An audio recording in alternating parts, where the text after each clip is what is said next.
Before we begin, I'm thrilled to share that my new book, No More Bosses, The Journey to Sustainable Self-Employment, which is published by Penguin, is on Amazon bestseller list. In the book, I get real about overcoming my own fear and self-doubts to pursue my entrepreneurial dreams. I share the framework I use, like fear setting, regret minimization approach, that help me get comfortable with the discomfort of change. I also open up about how I discover my unique strength and turn them into a viable business. Building my personal brand, developing an effective marketing strategy, assembling a killer support network. It's all in there. And of course, I dive into the eternal struggle of work-life balance. Solopreneur has been a constant learning process to optimize my productivity and find that elusive balance.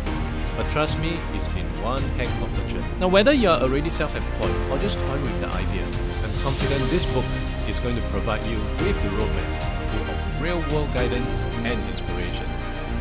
You can get a copy of No More Bosses at Amazon, Kinokuniya, and all major bookstores. And now, back to the show.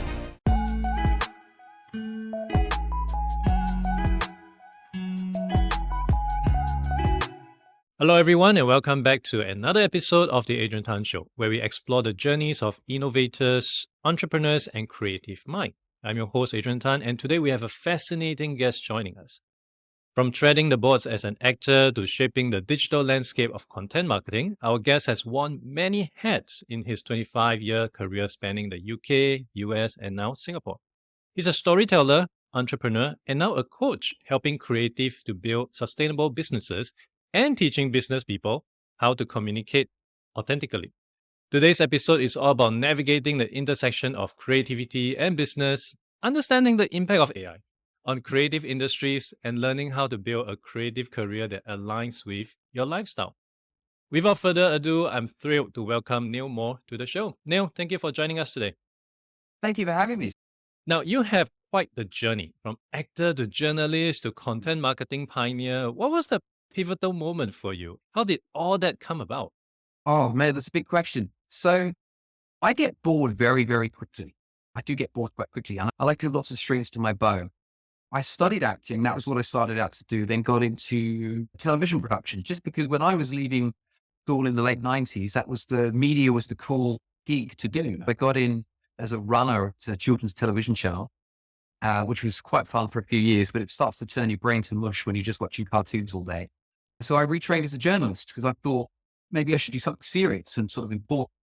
But when I got to my first magazine, I sort of realized the sales guys, well, they were making more money and seemed to be having a better time with the journalist. So I jumped the fence, which was a very unusual thing to do. There was a real dividing line down the office between editorial and sales. They kind of didn't talk. But I became a sales guy, was shockingly successful at it, and they got poached into a little digital media startup trying to do online video before broadband, before YouTube, when, it took 3 hours to download a clip this big with Windows Media Player. We made something of it. I was employee number 7, I think, in a basement in Bloomsbury. And then by the time I left, we were about 40 people worldwide. I was their international head of sales, and then that went to Singapore to start the sort of Asia. This is a common story amongst sort of expats. And they come out here to start the Asia business, which is, I have a problem with that Asia APAC thing to start with, because obviously once you get here, you realize that you can't sort of lump it all together like that. But also, out of sight, out of mind, you sort of get a little bit forgotten. And there was this idea that, Asia just had tons of money and just wanted to give it to you so you could put it in a wheelbarrow, take it back to the UK. And I sort of objected to that and said, no, I don't think they're going to go for that. And then once I got to Singapore, which just blew me away, I realized the opportunity was way bigger than perhaps my boss at the time had realized. So the journalist that I'd hired to work for me at this digital media startup, him and I decided to start Pick to View together, which was my first business. It was a content marketing agency. Started as a B2B sort of production company in 2010. 2012, that content marketing thing really took off. If you remember the Content Marketing Institute, they became really big, and we were right at the forefront of it because Simon, who was my business partner, he was 10 years older than me, really hardcore journalist, was formerly the chief political editor of the News Limited Sundays in Australia. I had the TV video background. So we had everything we needed to be content in the broadest sense. So we did that. And then after 7 years, I got itchy feet and wanted to leave. The opportunity came to sell. So I sold it. I managed to cash out and literally leave the next day with a check, which is very, very unusual. And Simon still runs the business and we're still great friends and it's hugely successful. And he now has offices in Indonesia and Dubai and Australia, which is great. I got into the film business for a couple of years, lost a lot of money. That's another story for another time. And then I started Moore's Law Media, which is what I do now. So that's the story of how I ended up doing lots of different things. That's really fascinating. I would like to go back to what you mentioned earlier on when you jumped into sales and you became very successful. I'd like to firstly understand what was the issue that you observed that was plaguing your salespeople, and what do you think that you bring to the table that made you immensely successful in sales? I think it was a combination of great training and technique, plus a sort of natural ability that I think I got through my drama training to build trust and rapport with people quite easily.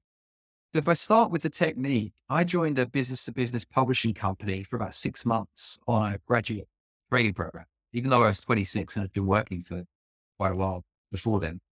And they taught me this technique known as DIPPER, which stands for define, identify, prove, agree, desire, action. It's a bit like when you learn to drive and you're taught sort of mirror signal maneuver. It feels really awkward and fake and forced at first.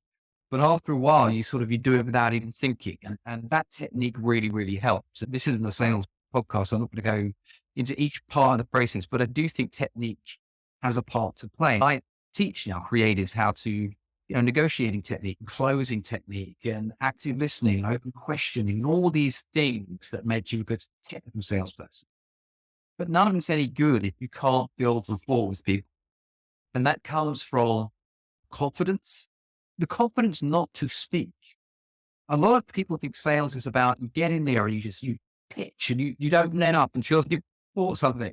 Actually, a lot of it is just listening, getting people to feel comfortable enough with you, vulnerable enough with you, that they will share with you the problems they're facing, of their work, whatever they're doing.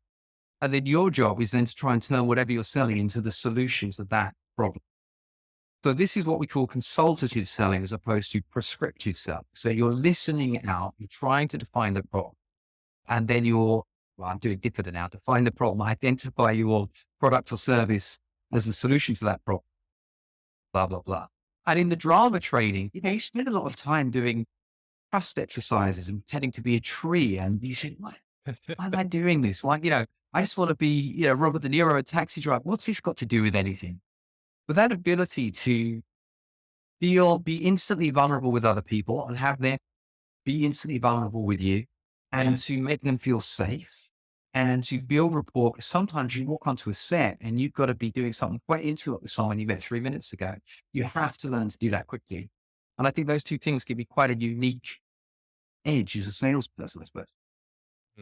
I guess one of the things that in acting, you're also required to look at things or to even imagine yourself to be another persona altogether, another person altogether. And that perhaps over time helps one to build empathy for how a different party may look at certain things. And that might help you to really sharpen your listening skills. Now, I understand it's not a sales podcast, but I am really fascinated to dive a bit deeper into this aspect and also to understand about then how does this gel with the people that I'm more familiar with, the entrepreneurs, which I do agree most of them would have some creative edge. Nobody would want to start their own business if they don't have an ounce of creativity in them. Yeah. But having said that, I am also seeing many entrepreneurs struggle. Is there any key differentiation between what worked back then and what might work now? No, I think it's a very timeless, very human thing. So part of my job is I love creative people. I wish they were more successful. They're brilliant at what they do, be that being a photographer or videographer or a designer or a writer or whatever. But often they struggle because they study their discipline. They don't study how to turn it into a business. And then they start feeling exploited and bitter. And I see this a lot with creative people. I can imagine the same happening with entrepreneurs. I've been entrepreneurial, but I've never sort of been one of these sort of startup guys who wants to build a massive scalable business. So I think I've seen now that in incubators and accelerators, it's common to try and match up co-founders. And I think it depends where you're coming from as the founder. If you're coming from product, you're coming from engineering or research or data, you have something that you think is amazing. You know how amazing it is because you run the numbers and everything, and you just can't understand why other people don't think it's amazing too. And you think it should sort of stand on its own merits because look, on paper, this thing's fantastic. People aren't rational. They don't buy things purely for rational reasons. That's why brands work. It's completely irrational to spend $5,000 on a handbag or $25,000 on a watch if you just want to tell the time or carry stuff, right? People have got to fall in love with it. And so often you'll pair them with a sales or marketing person who's got that ability to understand the buyer and the client's need and what's going to motivate them and turn them on, and then package the innovation in a way that's going to speak to them. But sometimes you get somebody who's a great marketer or salesperson who wants to start something, but doesn't have a product or they're frustrated because they don't have something to sell. So the two halves need each other, really. I'm quite unusual in that I've been both a creative and a suit. I've been a sort of ideas person and a maker person as well as a salesperson. But that is quite unusual, quite unique. And a lot of people don't have that, but you need both parts. And I think the consultative side of it is saying, instead of turning up with your product and going, do you want it in black, blue, or gray? That's prescriptive selling. I have this one thing to offer you and it's ABC variation. Consultative is about trying to understand what is the problem and how can I either solve it or present my product or service in such a way that it feels like part of the solution. That's the way to do it. So many creatives struggle with the business side of their work. So for someone like you who has successfully straddled both worlds as a creative, as a suit, I'd like to first understand what, in your opinion, is the biggest misconception you see creative people have about running a business? There's two things that happen to you at different stages of life. So the first one is you go to college and you study design, writing, photography or videography. It's wonderful. You're given an entire exam to do a project and then you deliver the project and you're allowed to deliver it with notes about what you would do differently next time and all this. When you get into the real world, that project needs to be done in a week. You're not allowed to deliver it with notes about how you would have done it differently. It's got to be right first time. And you have this horrible moment that hits about 20, 25 years old, where you realize that people pay you to create the things they want, not the things that you want. And that's the difference between being a creative and being an artist. An artist is a huge leap of faith in saying, I'm going to make the things I want. And I really hope someone loves them enough to spend money on. And there's a marketing and sales job to do there as well. A creative, you're marketing not your work, but your skill set. I have this particular set of skills. So feel like Liam Neeson and take it. Set of skills that I can put them to work in the service of your issue. So tell me about your issue. Creative people find that, at 25, 26, and it hurts them. They get upset. They get frustrated. They feel like they're just a tool to be used by other people. So that's the first thing that happens. And then the other problem creatives have is as they progress through their careers, particularly if they're independent, there's no career path in the sense that there's no fire up. You don't get promoted. You're a graphic designer at 20 and you're still a graphic designer at 50. They don't know how to demonstrate the difference between the graphic designer straight out of college and the graphic designer with 30 years of experience who wants to be paid more, but is positioned exactly the same as they were when they were 20. So what they need to understand is you need to position yourselves differently. You need to increase the perceived value of what you do. And if you're just a graphic designer or you're just a writer, you're not demonstrating the value that you're really providing. And you've become just one of 1,000 graphic designers that I can recruit off Fiverr. So you have to do something that a lot of creators are uncomfortable with, which is you have to build that personal brand.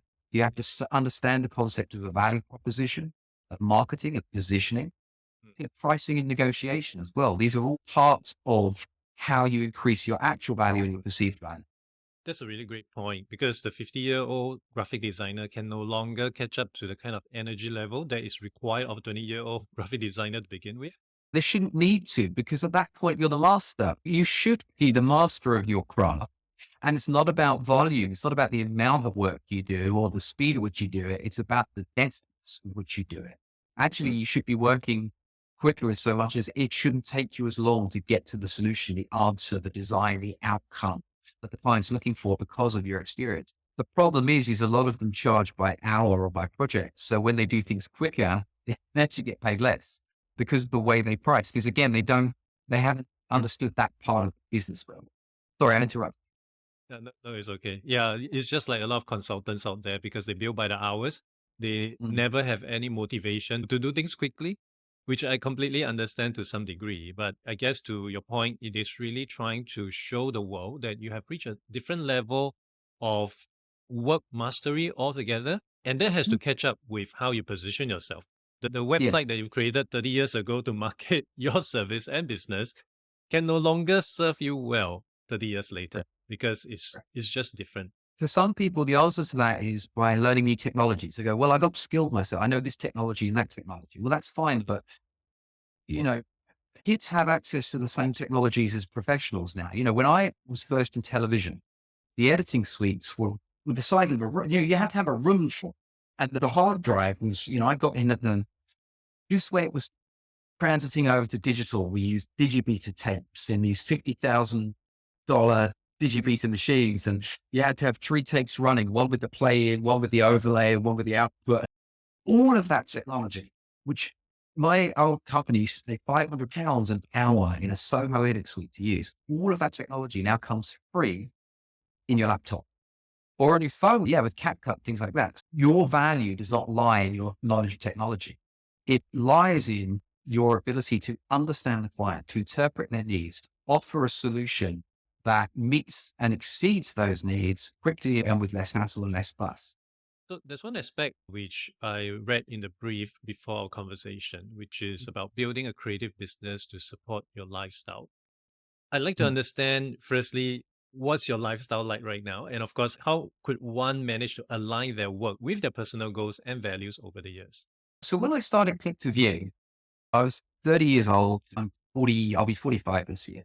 I was in growth mode and I wanted to, and it was there's lots of events, lots of networking happening in Singapore. We had Mobile Mondays on Web Wednesdays, tech and all these events. And it was a real growth thing and scale was important.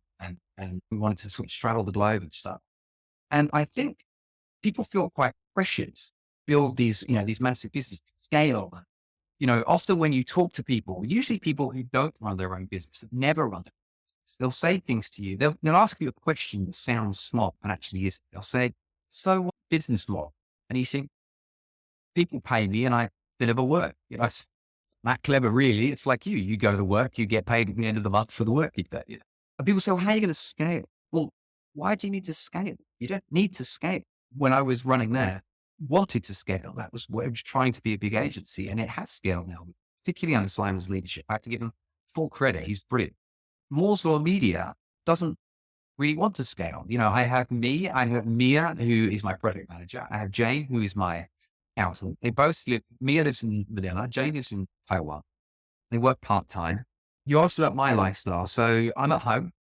I'm in a t-shirt and shorts. This is my little office. It's called the main aquarium because it's actually got glass walls and it's built into my living room so my wife can see what I'm up to. She likes to make sure I'm busy. I work typically 4 days a week, Monday to Thursday, 8 hours a day. I don't take early morning calls unless it's absolutely essential. I don't tend to work in the evening. Why would I? Most people's work these days, it seems to me, consists of being in meetings. I don't have to go to meetings because, I work on my own. I have a meeting to take the brief. I have a meeting to present the work. That's basically it. So I can get my work done quicker. Also, I don't understand why every single job from the intern up to the CEO, how can all those jobs take exactly the same amount of time to do? 8 hours a day, Monday to Friday. Doesn't make any sense to me. So I've managed to increase my value, increase my pricing to the point where I can take a nice pipeline where I can make enough money to be pretty happy, not too stressed. I can spend time with my daughter. I can turn down jobs that I'm not comfortable with, and I can take acting jobs where they come up, which I still do. I still act in Singapore. It's never going to be a full-time gig. Why do you need there's only so many white guys you need in Singaporean films or theatre. What I'm looking for is that flexibility to do different things and go different places and try things. The way I've done that is to create a business where my pricing is good, my value proposition is solid enough, my delivery doesn't require me to be in rooms with people all the time. Mm. I'm not claiming to be some body-based digital nomad dropship. That's not what it is. It's just getting people to pay you enough that 9 to 5, 4 days a week, pays me plenty. And though I don't come from family money, and no, I don't have an extremely rich spouse, my wife, who is Singaporean, she runs her own business as well. So in that sense, we're potentially quite high risk, right? Both of us running our own businesses. It's taken me a while to get here. And I suppose what I'm trying to do now is, it's taken me 25 years to work out how to do this. And I wish someone had told me 20 years ago. So maybe I can help somebody else a little bit early. Which I guess is your key inspiration to, I wouldn't say shift, but also to include business coaching for creative people and, of course, communication coaching for business people, which I'd like to touch on a bit later on. I just want to go back to what you said earlier on about living that lifestyle. I personally have seen and gotten comments unsolicited most of the time about, why are you doing this? Why are you doing this self-employment thing? Adrian, your book, why am I telling you about it? You've literally written the book about it. Yes, but I still get people asking me, how long am I going to do this? It's like I'm some kind of freak. Why are you doing this thing that, nobody else seems to be doing? Few people want to take the risk. Of course, I have my own You're on reason. sabbatical, right? They ask you when you're going to go back to work. Yes. In fact, I must admit, even occasionally, my wife, especially when it's not on days where she's feeling good, she'll be asking me, when are you actually going back to work?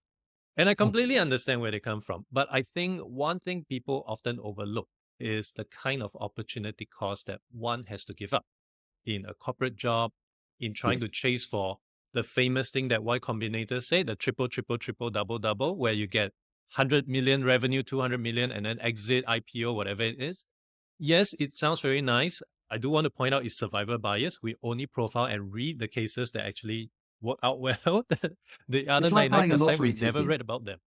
It's like buying a lottery ticket. And I'm not saying it can't be done. I'm just saying that it's a huge stress and sacrifice to do it. And is that really what, do you need $1 billion?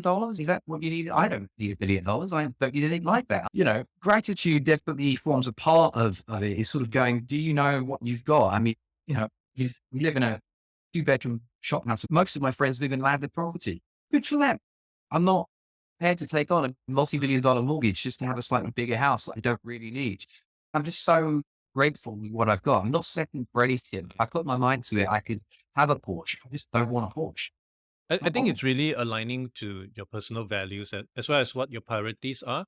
I remember in a few podcasts ago, I was interviewing someone. He's really successful CEO of a company, 500 people and all that.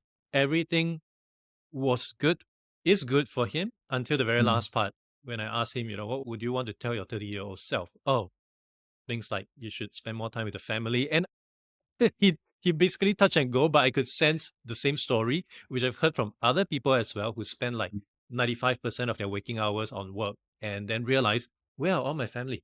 Why are my kids not talking to me anymore? But it's too late. And I personally don't think I want to be in that shoe. And from our conversation, I think you also place a huge priority on your family, time with your kids and all that. So I guess it's really up to individual, but I do see the value for solopreneurs like myself, small business owners like you, to really have something that is more consistent and really align it with the lifestyle that you want to have right now. And I think this need for more and more and more, I think it comes from a place of fear. And in Singapore, this is particularly pronounced. We have, and it's been well documented, we have a scarcity mindset here. The national narrative, I haven't watched Lawrence Wong's rally speech yet for this weekend. I'm going to watch it. But I watched all of the previous ones, from Lee Hsien Loong while I've been here.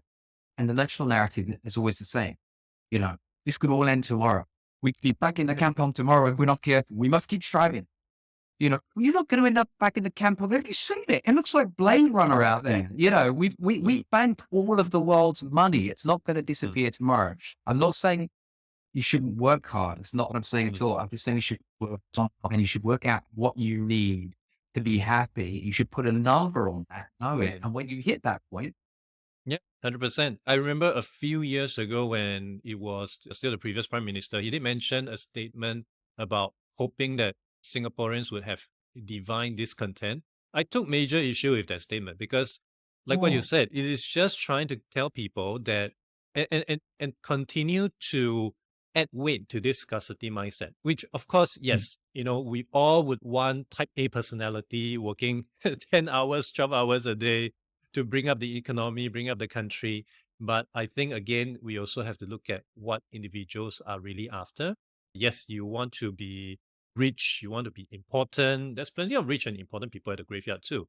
But ultimately, There are. what is it that you want at the end of the day that actually fits your personal narrative? And But I if think, everyone's rich and important, who's going to be a teacher? I mean, if everyone's a banker, who's going to look after your kids? Who's going to take care of your parents when they go to the nursing home? Who's going to do all these other jobs? There was such hypocrisy after the pandemic. During the pandemic, all these frontline workers, they're heroes. They're the really important mm, people in society. During the pandemic, nobody needed a banker or some CEO of whatever big company. Everybody has their place in society, and we need multiple. We need diversity. We need lots of people with lots of different skills doing lots of different jobs. I'm not. I'm not a communist. I don't think everybody should be paid the same. But I just think if everybody's aspiring to be a gazillionaire, mm, who's left? Not everybody should be that. That's not the job for everybody to do. 100%. I'd like to go back to your coaching business. Let's start first with the creative people and the kind of business coaching that you have for them. I'd like to understand what are the more common issues that you see across your creative clients out there? What are they commonly, what's the one key thing that most of them, 80% of them, are constantly struggling with? Biggest issue they struggle with is being treated like a vendor.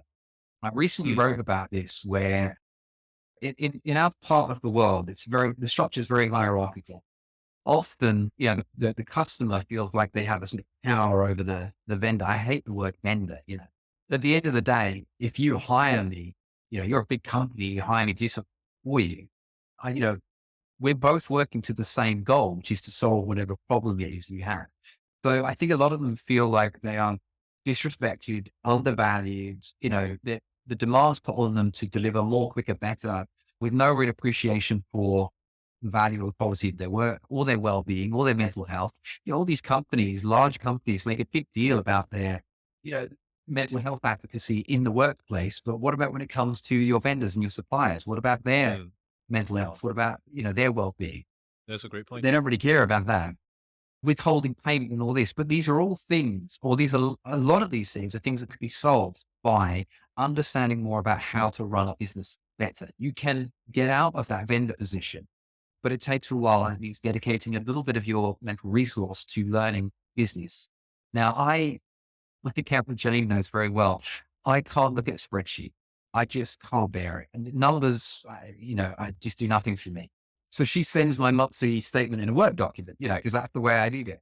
But I do have to, she's had to show me, if I want to run a business, I'm going to have to do a few things I don't enjoy. And one of them is I got to learn how to read my finances. I got to learn how to do my expenses and read a financial statement, things like that. So you might not love it, but learning a bit about business is a lot easier than constantly feeling sort of undervalued and bitter because you're not treated the way you want to be by your clients.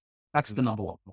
And I think it actually reminded me of something that Bill Gates mentioned before. He mentioned somewhere in an interview that it's easier to hire an engineer and teach them marketing rather than hire a marketing person and teach them engineering. So actually, Yeah, in my opinion, for that's creative right. people, for people with deep skill set, you already won half the battle. You just have to play catch up on all these business soft skills, which honestly speaking, a lot of people it's much easier to pick it up than trying to get a business person to learn to be a Mhm. creative altogether. Completely agree. And you see someone to show you, and then you go, oh my goodness. Yeah. And it's like a penny drop moment. So the particular sort of course that I run, coaching Mm, course or mentorship course, whatever you want to call it, is 8 to 2 hour sessions. That's it. And that's kind of everything I've learned over 25 years in sort of 16. But it's everything from shaping a value proposition to Mm, creating good collateral to how do you network? How do you find people to be your customers? When you do, how do you pitch yourself to them and how do you mm. present what you do? How do you press yourself? How do you negotiate? All of these things that once someone shows you becomes fairly obvious. So, a lot of coaching is sort of this endless thing. Yeah, for me, it's just like, look, there's a short course here, and at the end of it, you should be in a pretty good position to know your worth and get paid. Yeah. Now, of course, we can't avoid talking about AI in any conversation nowadays, and it's a hot topic in any industries, creative Mm. industries, whatever you have right now. AI seems to be playing an impact or would be playing any form of impact. How do you see AI impacting creativity and creative business in the next few years?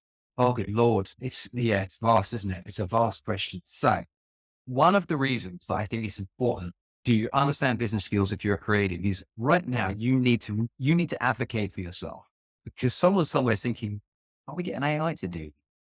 You don't want them to be saying that when they're thinking about, do we hire Adrian or do we get AI to do it? Because you need to be able to do something the AI cannot. So whether that is the particular style that you work in or the empathy that you bring to the task or, the reach you've got because you have an audience that comes with what are you bringing to the table that AI can't? And you need to work that out in your value proposition because an AI can produce lots of stuff at scale, but it's not solving the client's problem in that way. And the client needs to know what to put into the AI in the first place. So that's why I think right now creatives need to advocate for themselves and really understand what value they're bringing to the table, to find that, get it down on paper, put a price on it and stuff like that. I think the best use of AI, I don't like it for originating anything. I hate AI writing. If you think about it, AI image making and writing, it's very novel, but it's quite average. It's very clever that it can do it, but I've not read a piece of AI writing or seen an AI image which would maybe go, oh my God, this is incredible. It's like, oh, it's clever that a computer did that, but it's pretty middle of the road. It's not, doesn't strike me. So what I think it's better at is helping you to read the work that you've originated. So for example, when I did a podcast, right, called The Business of Yep. Storytelling, and I videoed it and I used Opus.ai to, slice it down into hundreds of vertical sound bites for TikTok and Instagram in seconds. It was great. But the sound bites were really, really insightful because they came from an in-depth interview between me and somebody who's brilliant at their job. It's not like I would go to ChatGPT and say, can you come up with 10 insights on marketing that I can share? That wouldn't be useful. It would be very platitudinous. It would be very cliche. But the AI did help me reversion that long, hour-long podcast into lots of hundreds of new sound bites to help me amplify the work. That's a good use of it. I use Otter, where to transcribe the conversations I'm having, particularly when I used to do a lot of video production. You record the interview, it would help you put together a paper edit of the interview much quicker than transcribing by hand. That stuff speeds up workflow and reversions work. But I still think the original idea and the original piece of content is better built by a human because I have seen nothing produced by AI that is impressive. It's clever that the technology can do that, but I have not read or seen any of it that I would hang on my wall or I would read more than a page of. I've seen many of such AI created content, and most of them, after you read a few of it, it feels more or less the same. You could easily tell that it's created by AI. And the interesting bit is, I don't understand why some company want to do that because you want to fight with volume. So instead Mm. of pushing out maybe 10 blog posts, oh, with AI, I can push out 500 blog posts within the same period of time, which I completely understand. And which also led to some tools where uses AI to summarize the content. So ultimately, you're creating content with AI and you're having those content read by AI. End of the day, I'm not sure Yeah. which human being it actually benefits. Well, this is why, one of the trends amongst creative people right now is to sort of show their process on social media. So there's a guy who redesigns logos, famous Mm, people, as a way to generate eyeballs for his work. And I think a lot of creators feel pressured into, on top of their workload, they have to mm, do tons of social media content. Actually, I mean, I'm quite a heavy LinkedIn user. Other than that, I don't use a lot of social media. It's not how I win my work. I do it the old fashioned way. I meet people, I build relationships, I network. Mm. And I think, that's a much more efficient way. If you consider the amount of time and money and energy that goes into constantly feeding the social media beast, whereas you could have had a few cups of coffee with interesting people and won a deal. I think we're starting to forget what a great channel for business creation that is. But also with the social media, this idea of gaming the algorithm, to get to within the SEM battle, you need 500 blog posts. But if it's 500 blog posts of shit, I mean, you're just polluting the internet. Your turn just turned to shit. We all know that. As he scrolls through, you can barely find anything from your family or friends. It's just crap. And it's designed that way to drive clicks. When you look for a recipe now, I noticed this recently, I make a lot of cocktails stuff. And I looked at the cocktail recipe, scrolling, and there's the history of the cocktail and then how I discovered the cocktail and my relationship with the cocktail, blah, blah, blah. And the recipes at the bottom and all of that. It's not generated with the user in mind. It's generated because it creates more page space for ads.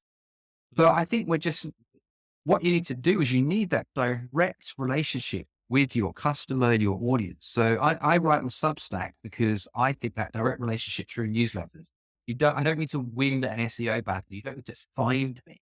I will go direct to you with my email newsletter, which is called Pro Humans. Actually, it's more of a side project.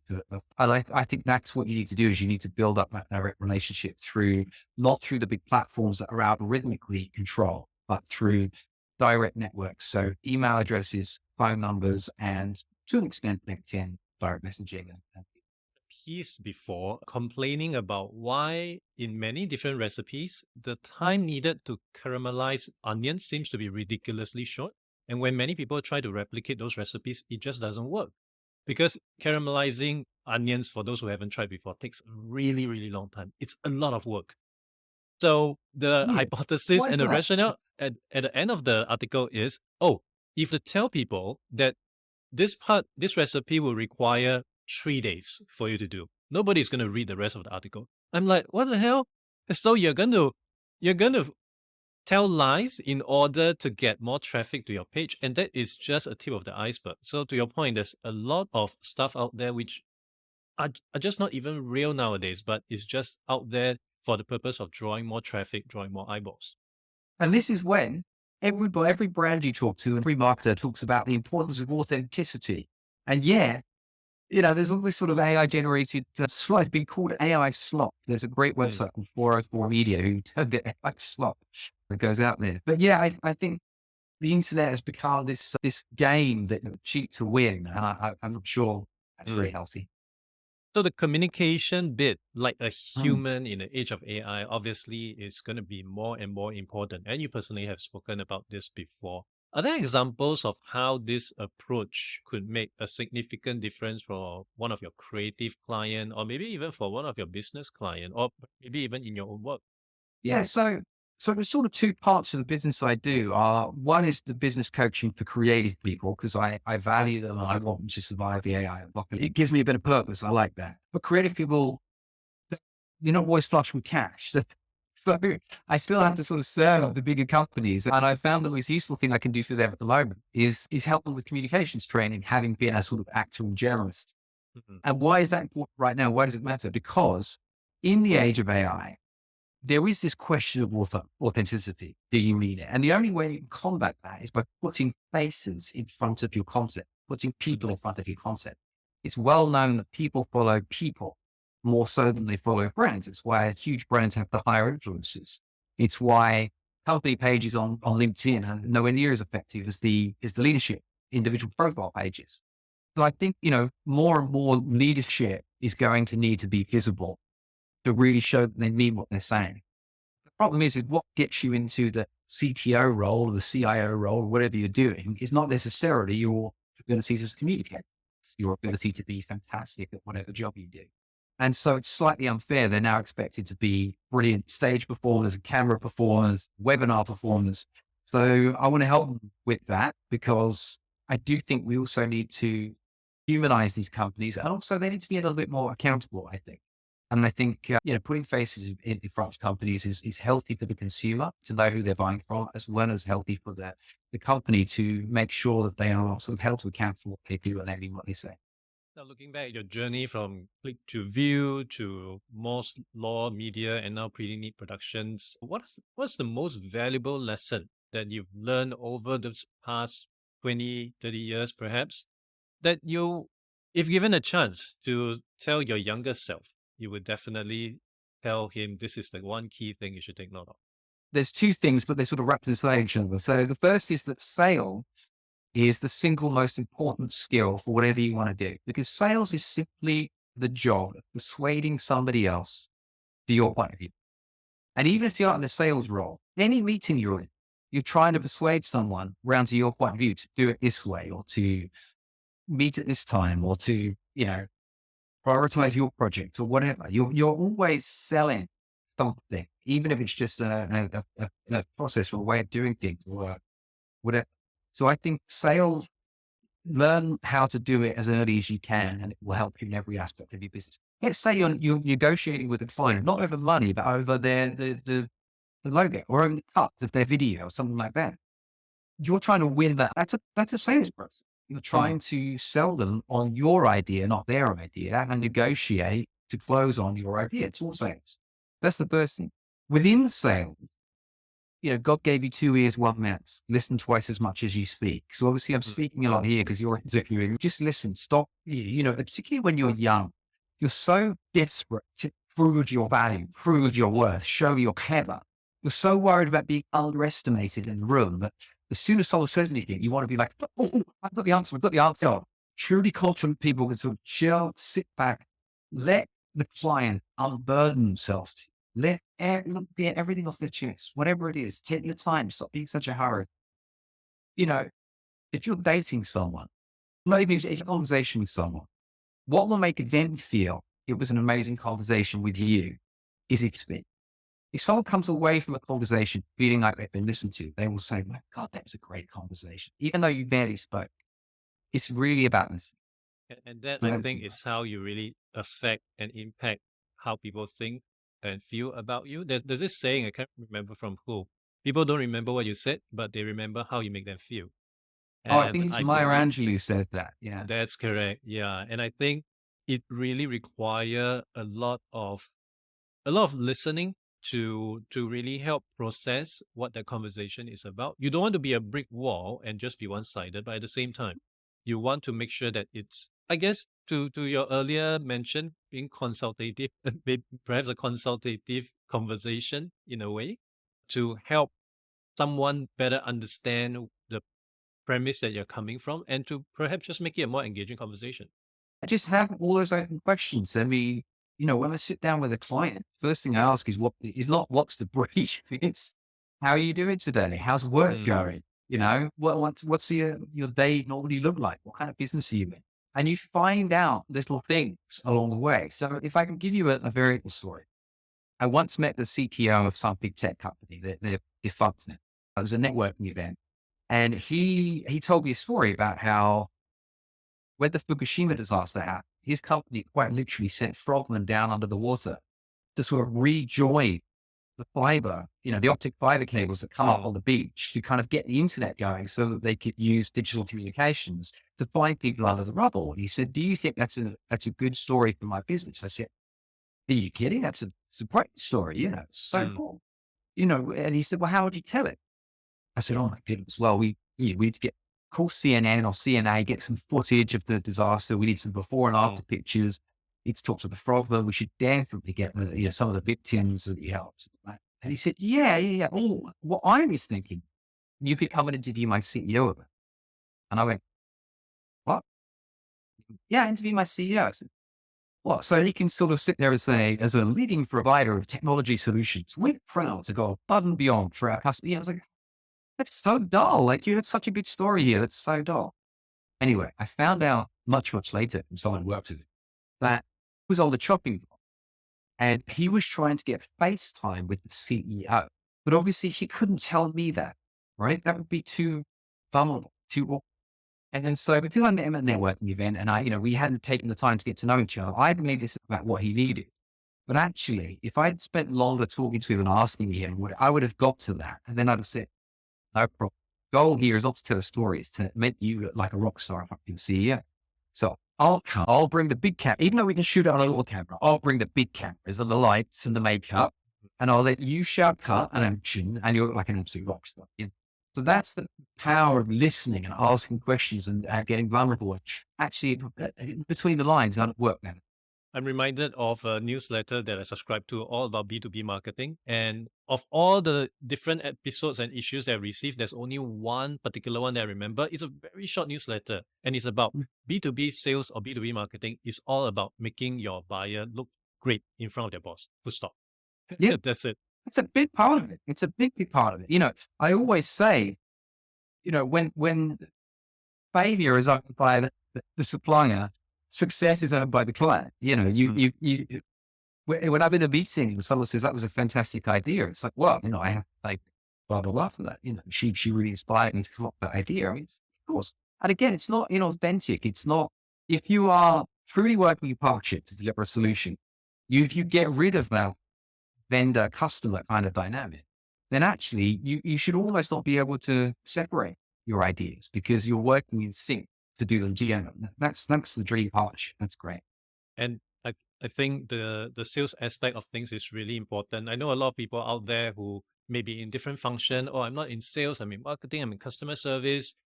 Even if you're working, you have to sell yourself, especially if you're looking for a job. If you're looking for a job, you instantaneously become a salesperson of selling yourself. You don't have a choice. So the earlier you get acquainted with this idea, I think it's better for everybody. So you would want to then pick up the right skills and move things forward. And hopefully that would help people look at things very differently, especially in the creative space on how to make their business a thriving one. I really enjoyed this conversation with you, Neal. We learned so much from this conversation. For people who may be keen to keep it going, to learn more about what you do, where can they go to? So mooreslaw.com. So the law is LORE, as in the great history of cultural storytelling. So mooreslaw.com, LORE.com is where most of my stuff resides. You mentioned Pretty Neat Productions. That's actually a bit of a side gig with my partner, Tammy Learn, and we make audio dramas, horror audio dramas. So as I said, I have a short attention span and I need lots of things to keep me interested. And I also write a newsletter, again, just for fun, called Neal Moore Pro-Human, which is not anti-tech, it's just pro-human. Right now, I see so many people advocating for technology and how it's going to change the world and make everything better. But often I find it's at the expense of human beings. And I think, you know, if we can't advocate for the value of human beings, what on earth are we here for? Surely that's the only job, you know. So I write about the world through a human lens. So these are just things I do for fun. Business is mooreslaw.com. I've read a few of the newsletters, really great. I encourage everyone to check it out. All this will be in show notes so you can in of where to find Neal. Once again, Neal, thank you for coming on to the show. Thank you so much, Adrian. I really appreciate it.